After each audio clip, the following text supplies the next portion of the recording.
The final few minutes before you reach for your dog's collar can shape the next few months of your dog's trust at home. In that small window, most dog owners accidentally turn an ordinary routine into a quiet pattern of distrust. You walk toward your dog, your hand drops, and your dog's ribs stop moving for a beat. You think you are being normal, but your dog does not measure your intentions. Your dog measures predictability and control. The golden rule of trust is this: before you change your dog's body or space, your dog must predict safety. Dogs learn through association and prediction, so trust becomes an expectation that your actions are safe, consistent, and readable. You can see this in behavior research and veterinary behavior practice, where predictability lowers stress and improves coping. You can also see it in your kitchen, where tiny surprises stack until your dog starts choosing distance. So you fix trust in micro moments, not grand apologies. Now you are going to walk through 7 subtle trust breakers and the fastest repairs you can start today. You reach for your dog when you need something. You end fun, move your dog, grab the collar, wipe paws, or stop a behavior. You think you are helping, but your dog does not understand helping. Your dog understands that your hand predicts restraint. Before you touch, your dog must predict safety, or your reach becomes a warning signal. This is classical conditioning in plain clothes, where a neutral approach turns into a threat predictor because it keeps pairing with loss of control. Behavior professionals fix this with counter-conditioning and consent-based handling, because you cannot argue a nervous system into relaxing. By the time you stand up from the couch, your dog may already be scanning for the exit, because your movement has become the cue. To fix this, you can hack this system by making your hand boring and beneficial. First, you do drive-by treats. Your hand appears, drops something great, and leaves with 0 demands. Second, you play collar touch games. Touch, treat, release, and you end it before your dog braces. Third, you run brief consent checks. You pause, and you let your dog choose to re-engage. Your hand should stop feeling like a pop-up ad your dog has to close. Touch must predict safety, and then your voice becomes the next lever. You laugh at jumping on Monday, and you scold it on Tuesday. You enforce off when you are tired, and you ignore it when you are busy. You think you are correcting, but your dog does not understand the rule when the rule changes with your mood. Your dog watches your face and shoulders before your words land. When your tone and outcomes swing, your dog cannot forecast what works, so your dog either shuts down or keeps testing. Training science calls this intermittent reinforcement, and it is powerful for the worst reasons. A variable schedule makes behaviors persist, because sometimes the slot machine pays. Unpredictable punishment adds stress on top, because your dog cannot map cause to effect. To fix this, you make one behavior boringly consistent for 2 weeks. You pick one clear rule, and you keep it the same in every room. Then you match tone to instruction: calm, brief, repeatable. You do not narrate your feelings at full volume. Finally, you reinforce the alternative you want, not just the mistake you hate.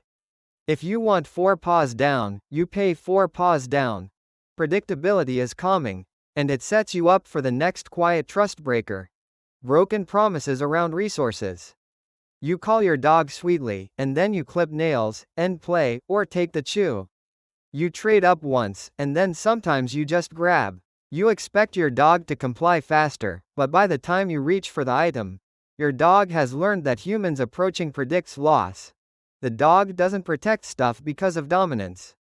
The dog protects access because losing things feels unsafe, and your patterns taught that lesson. Credentialed behavior organizations warn that confrontations and forced grabs can increase guarding risk.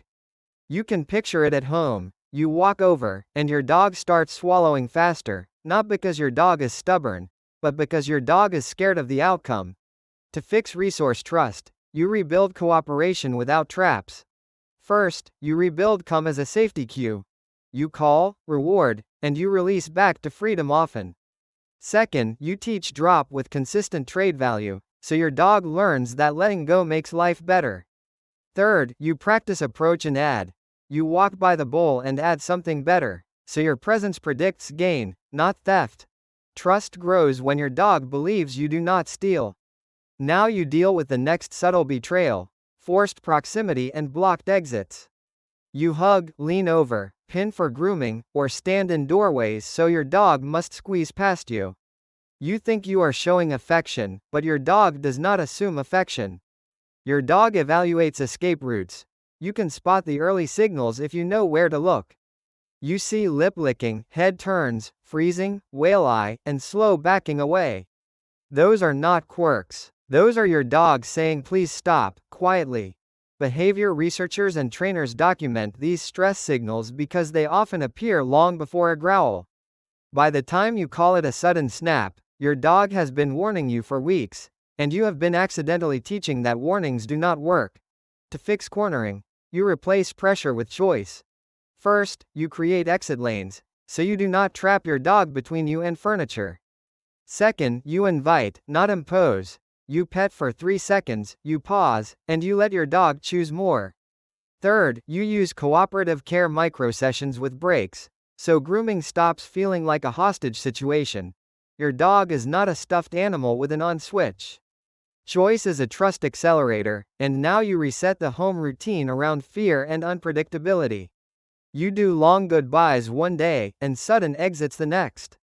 You drag your dog toward the vacuum, force greetings, or keep your dog near a trigger until your dog gets used to it. You think you are toughening your dog up, but your dog is learning that you will not protect them when they are scared. This is the concept that changes everything. Sensitization and flooding can increase fear, not erase it. Veterinary behavior principles lean on desensitization and counter-conditioning because gradual exposure with control reduces panic. You can picture the pattern when your dog starts hiding as soon as you touch the closet where the vacuum lives. To fix this, you make departures boring and returns calm. You set predictable safe zones with distance from triggers. You run short, controlled exposure sessions paired with high-value reinforcement, and you end them before your dog panics. You track one measurable sign of relaxation, like a loose body, normal breathing, or choosing to approach. Protection plus predictability restores trust, and you can turn all 7 into one daily checklist you actually follow. If this changed the way you view your everyday routines at home, do me a favor. Hit the subscribe button. We don't do generic advice here. We translate behavior science into simple habits you can actually use today. Let me know in the comments which one of the 7 you realized you've been doing without noticing. Until next time, take it slow and make yourself predictable.